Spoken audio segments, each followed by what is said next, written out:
Hey everyone, Brian here, aka Art Blaster, and today I wanted to go over with you guys the recent drawing I did, which some of you may have already seen. Was Tracer from Overwatch. I posted it on Twitter and Tumblr and some other places too this past week. I'm going to do more. I'm going to be doing a time lapse with this video, but I'm going to be slowing it down at certain parts to kind of like explain just the steps taken that I do to do my illustrations. This is mostly what I want to start doing more often, is instead of just doing a time lapse, throwing it up there and just kind of, I don't know, they're kind of boring. I want to basically stop at certain intervals, like each step, and explain the process and basically try to help you guys learn how I do this sort of thing, because I know I'm getting a lot of questions from people on Twitter and Tumblr or and Twitch and stuff like that, like how do I do this or how do I do that. So I wanted to kind of make it easy for you guys to understand, or at least hopefully easy, and improve how the process goes with this. So yeah, I hope you guys like it, and we'll get started. So the first part of my drawing process is I try to do some research and get ideas for whatever subject matter I want to draw. At this point in time, I've been really obsessed with Overwatch, so that was my main inspiration for wanting to draw Tracer. So I spent some time looking at poses and trying to do something really dynamic, because she's really, like, I don't know, all the illustrations and all like the pictures of her, she's like flying around and doing some crazy stuff. So I wanted to do something like that. So for this illustration, I used a program called Paint Tool Sci. It's fairly affordable. I believe it's about $100 or under $100. I'm not sure. It's been a while since I've purchased it. But yeah, when I started drawing in this, I first did a sketch. So I used the sketch tool, which is essentially a pencil tool in any other program, and I just started I used a reference on one monitor, and then I started drawing the other one. So the reference I was using, I found on DeviantArt, and I usually find like pose references and stuff like that for anytime I'm drawing a new pose, which really helps out a lot. So I found this pose of like this girl doing like a weird flip thing, which you'll see. So I used that as a reference and started sketching it out. And really, this step of the process is just kind of playing with it, making sure I get the pose right, making sure I have the proportions correct, and making sure I'm happy with it before I move on to any further details. So as you can see, I go through and I just basically sketch out the figure, and get a good feel of where I want the placement of the character or whatever I'm drawing, and just work it out. And I'll speed it up here a little bit and you guys can watch me go through that process.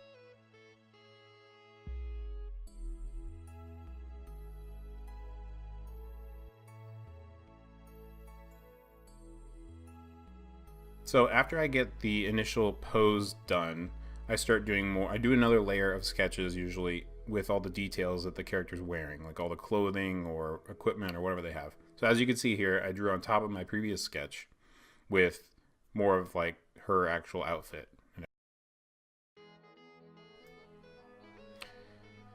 So as far as line work goes, I like in Paint Tool Sci, I use the pen tool, and I have gotten in the habit of, when I do lines, I do quick strokes. I do really fast strokes to make sure I get a clean line.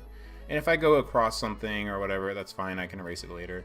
Or even better yet, when I'm doing lines I know will overlap, I will draw on another layer. Like I'll have my line work layer, and then I'll make a new layer, and then just draw on top of that. And that's helped me out a lot, just kind of make things clean and organized. And then once I'm happy with how both layers look combined, I'll flatten them together to make it still one layer. So more than not, I do start my line work on the face, just because that's one of my favorite places to start, is always drawing faces. So I obviously started drawing Tracer's face here, working on the nose and the side of the face and her eyes. I didn't sketch this out as clean as I had normally hoped to. Normally my sketches are pretty good. I mean, some of you probably think this is okay, but I try to refine my sketches a little better. I don't know why I did this differently, but it is what it is. So because I didn't refine my sketch as much, it did take me a little bit longer to figure out where I wanted my lines to go, which isn't a problem. It's like you just spend less time on sketches or more time on line work. It's not a big deal. So as far as line work goes, it's pretty straightforward. I use the pen tool. I'll rotate the canvas if I need to or whatever, depending on the angle of what I'm drawing. And I really don't mess with the settings too much. I just use a hard brush. The pen tool basically by default in Paint Tool SI. And yeah, so I'm just going to use that and speed it up here again. And you guys can watch along, and I'll meet up with you when we're done with the inking process. Really, it's just the line work because there's no ink involved in digital work. So yeah, we'll let that roll.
So at this point, I would like to mention that as far as using references go, I had to use a lot of references for Tracer because she's got a really complicated outfit.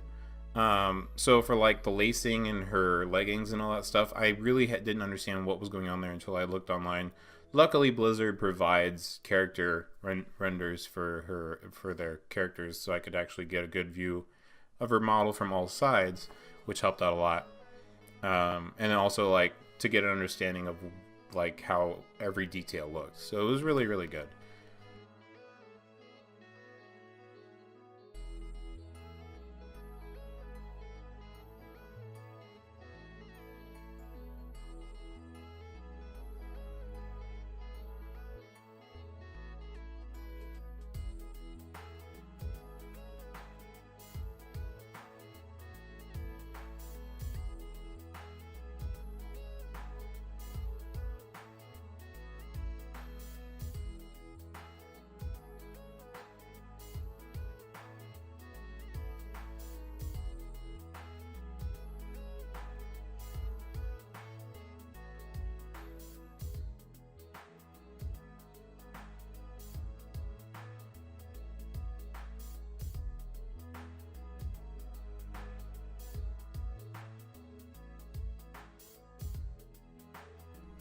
So here you can see I have the finalized line work, and I was pretty happy with how it turned out. So I'm now moving on to the colors. The first process in doing the colors is just flat tones. I don't do any shading at this point. It's just figuring out what colors I want and just going through, and basically it's like a coloring book at this point because you're just going through. Depending on the software, you can use the paint bucket tool. Inside, the cool thing is you can make a blank layer underneath a line layer. And because of the transparency of the line layer, you can actually set one of the settings on the paint bucket tool to use the entire image, and it will fill only within the lines of the above layer. So that's really helpful. If it wasn't doing it inside, I would actually just copy the line layer as a duplicate and then color in the lines basically the same way, but you know, basically have a duplicate as a backup for the lines. So like I said, I'm just going through and coloring all of the areas of the character I want with whatever color I choose. I did try to keep pretty close to the colors that she is known for having. I did do a little bit of variation depending on what I felt like. I think the hair color was a little lighter than what she normally has, or what she normally shows. But other than that, yeah, I went through, colored her, just flat colors on one layer, and you guys can watch that process now, okay?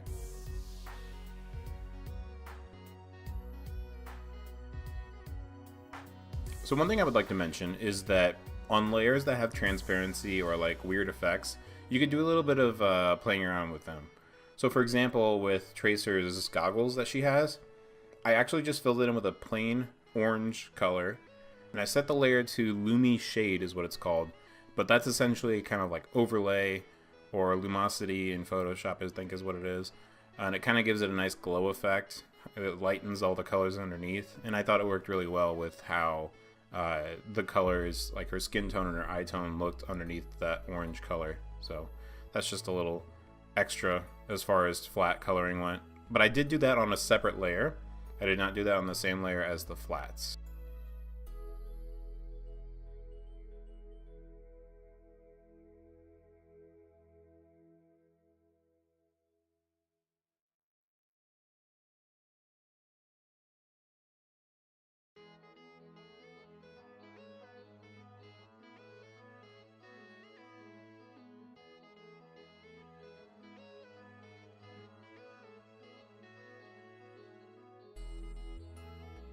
So you can see at this point the flat colors are done. I really like how drawings look with just flat colors. Sometimes I do just stop it at that point depending on how I feel with the drawing. If I like it enough, I'll continue. If I don't, it's good enough at flat colors. It doesn't happen very often with me. I'm kind of a completionist when it comes to stuff, that if I leave something with flat colors, it's something that I don't value very high, or it's been requested to do that. I mean, it's just depending on how, if it's either something I'm working on by myself or if someone's requested artwork from me, depending on whatever they want. So at this point, we're moving into the shading, which I have been doing a few different types of shading in the past. For a while, I would do cell shading with a brush, which I think cell shading sometimes looks really, really good. And I have nothing wrong with it, because sometimes I still prefer to use it. However, lately I've been trying to expand the variety of my artwork. Lately I've been doing stuff that ranges from like digital painting to this kind of comic book style shading, which essentially is what I did with this. What I did with this is I used the lasso tool to select an area of the character that I wanted to color. For example, here I want to color her hair, and I'm going through and shading different parts of her hair with a soft, inside it's called the airbrush, but in Photoshop I think you could just use a regular brush with a soft preset. So I'm using the airbrush tool here. So when I'm trying to decide on a color to shade with, my personal preference is always to lead more towards a purple or blue shade. So for example, if I'm working with a brown, I take it more towards the red spectrum. And if I'm working with a blue, I take it more towards the purple.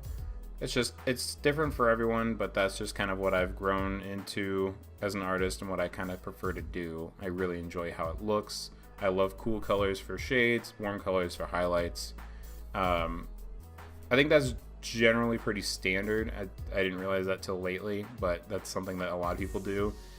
So I really enjoy it. It helps out a lot. And so that's what I'm doing here. I'm shading with a more reddish tone for her hair, and then I will do highlights in a more warm tone. So we're going to speed this back up and you can watch the shading process.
So another thing I like to do with my shading is when it comes to highlights or glowing objects, I will do a new layer even above the line art layer, the line work layer, and I will color on that. That way the glow kind of expands outside of the lines and gives it a little more highlight, and I think that really helps a lot. In addition to that, when I did the glowing circles on Tracer's outfit, she's got the glowing circle on the chest and the back, and when I did those also on a separate layer. Those are just shaped colors that I did. I just drew circles with the little like parts on the side for those parts, and I think I also set the layer on that to luminosity. I don't know how you say it, lumosity, whatever. So that's what I did for that layer, and also the back layer, and then also for her trail I did the same effect.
So when it comes to finishing all the shades and everything, there are sometimes a few details left on a character that don't always fit within the shading part. Like for example here, Tracer's little badge on her shoulder. That I drew on a separate, completely new layer on top of everything, and just drew that by hand, freehand with some flat colors.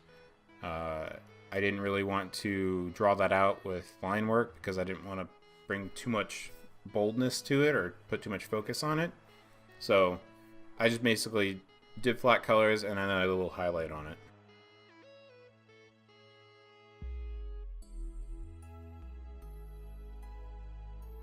So just as a side note, I don't normally draw backgrounds very much. I'm trying to improve on backgrounds every day, and I think that's the one area of artwork that I kind of falter a little bit, because I'm so used to drawing characters and creatures and like actual figures and stuff like that, that I never do backgrounds. I just don't practice on geometric buildings and shapes and stuff like that. I do enjoy drawing a lot of like natural backgrounds like forests and stuff like that, but when it comes to cities and buildings, I don't do them very often. So I kind of cheated a little bit here. I used a screenshot from Overwatch as a reference and I just painted over it, which you can judge me on that however you want, that's fine, but I just didn't want to, you know, have nothing. I at least didn't just take the screenshot and do a filter on it. So I tried to recreate it, give it a little bit of a different look by not filling in all the details as much. So what I did with that was basically two-tone shading, essentially cell shading. So I'm going to go through and finish the background here.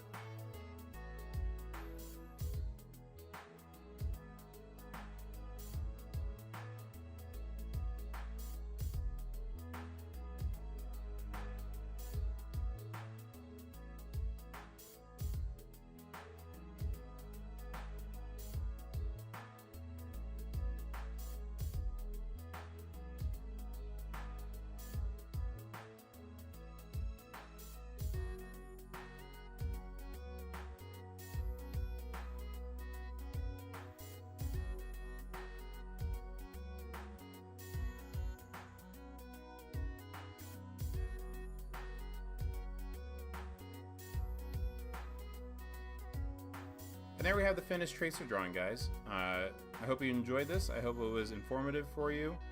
If you have any questions, let me know, and we can, you know, work on the next time, maybe informing you guys a little better. I will try to answer any questions you have, and I'm rambling at this point, so I'm just gonna end the video here. So yeah, I will see you guys next time. Thanks for watching.